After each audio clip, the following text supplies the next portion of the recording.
The Harbor View restaurant hummed with the quiet conversation of lunch-hour guests. White tablecloths, crystal glasses. The kind of place where business deals were made over perfectly prepared meals. Kira Sullivan carried a tray of drinks to table 727. Years old with blonde hair pulled back in a neat ponytail, she wore the staff uniform of white blouse and red skirt. 5 years working here, good tips. Steady income. At table 12 sat a man and a little girl.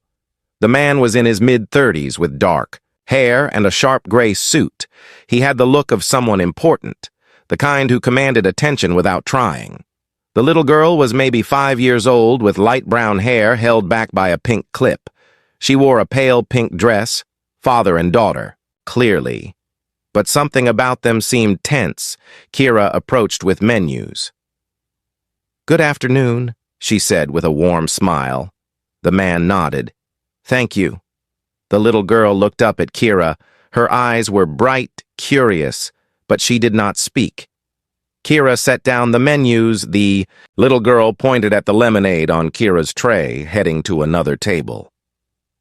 Her father started to speak, but before he could, Kira signed. "Would you like lemonade?" The little girl's face lit up. She signed back, enthusiastically. "Yes, please." The man stared, his mouth slightly open. "You know sign language," he said. "Yes," Kira replied, still signing as she spoke, so the little girl could follow. "I learned in college. My roommate was deaf." The little girl tugged her father's sleeve, signed something quickly. "He says her name is Emma," the man translated. Though Kira had understood, "It is very nice to meet you, Emma." Kira signed. "My name is Kira." Emma smiled so wide it seemed to light the entire restaurant. Throughout the meal, Kira checked on them regularly. Each time she signed with Emma, asked about her favorite foods, whether she liked her meal, if she wanted more bread. Emma responded animatedly, more expressive than she had been all day. Her father watched with an expression Kira could not quite read. Wonder, sadness, something. Deeper when they finished, Emma signed to Kira, "Thank you." "You are very welcome," Kira signed back as Kira turned to leave. The man spoke. "Excuse me, where did you learn to sign so fluently?" Kira smiled. "My college roommate Sophie was born deaf. She explained I wanted to communicate with her, so I took classes, practiced constantly. By graduation, we were like sisters." The man nodded slowly. "That is remarkable." He hesitated. "My daughter has been deaf since birth. I have tried to learn sign language, but I am not very good. We mostly communicate through notes and gestures. She gets frustrated with me." There was pain in his voice. "It takes time," Kira said gently, "but it is worth it. The connection you build." Emma tugged her father's sleeve again, signed. "Something. She wants to know if you have children." He translated, "No." Kira signed to Emma, "But I hope to someday." "She says you would be a good mother," the man said, his voice thick. Kira felt her throat tighten. "Thank you, Emma. That is very kind." Before they left, the man handed Kira his business card. "My name is Julian Hartley," he said. "I own Hartley Communications." Kira recognized the name, a major tech company. This man was not just successful, he was a CEO, wealthy, powerful. "I know this is unusual." Julian continued, "But would you consider tutoring me?" "In sign language. I want to communicate with my daughter properly. I want her to feel heard." Kira looked at Emma, at the hope in the little girl's eyes. "Yes," she said, "I would be happy to help." They met twice a week after that, at Julian's home. A beautiful house overlooking the water. Kira taught Julian the basics. Then more complex conversations, how to express emotions, how to tell stories. Julian was a dedicated student, frustrated when he made mistakes, but determined to improve. Emma was always there, delighted to have someone who could really talk to her, who understood her completely. One evening after a lesson, Julian asked Kira to stay for dinner. "Emma has been asking," he said. "She has grown very attached. To you." Over dinner, Kira learned more about their story. Julian's wife had died when Emma was 2. She was deaf too, Julian explained, speaking aloud since Emma was focused on her food. She was going to teach me sign language, but she got sick, cancer, by the time she passed I had learned so little. His voice broke. Emma was too young to remember her mother signing.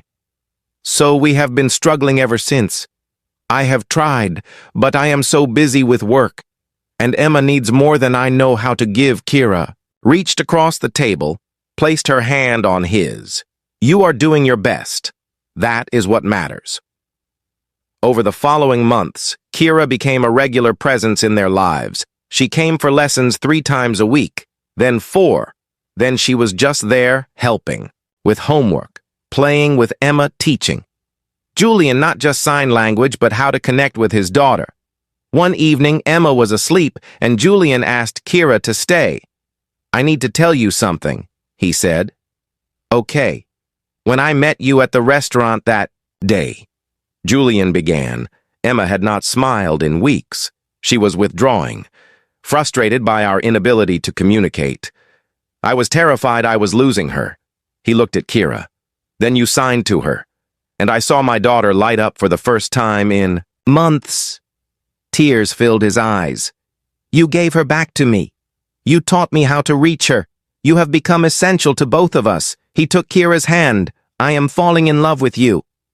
I think I started that first day, when you saw Emma as a person, not a disability.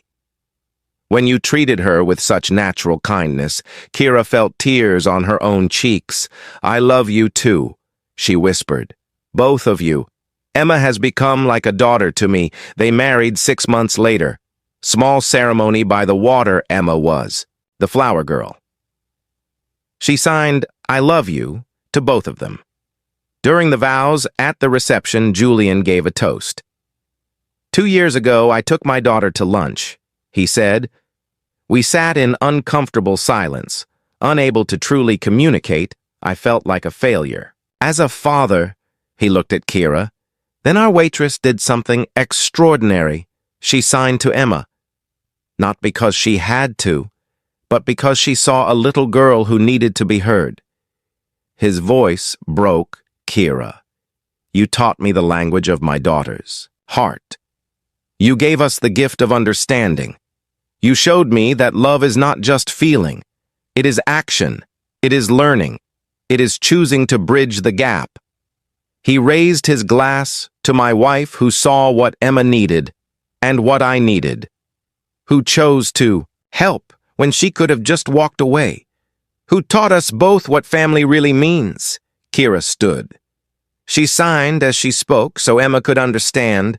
When I met Emma, I saw a beautiful girl who had so much to say, who just needed someone to listen in her language. She looked at Julian, and I saw a father who loved his daughter desperately, who just needed guidance to show it. She knelt by Emma. You taught me that being a mother is not about perfection. It is about presence, about learning your child's language, about showing up every single day. Emma signed, I love you, Mama. Kira signed it back. Years later, Emma would tell people about her family, about the day her father took her to a restaurant, about the waitress who signed to her, about how that one act of inclusion changed everything. My mama saw me, she would say, when other people looked away. She learned my language when she did not have to. She chose us. That is love. Sometimes the most profound connections happen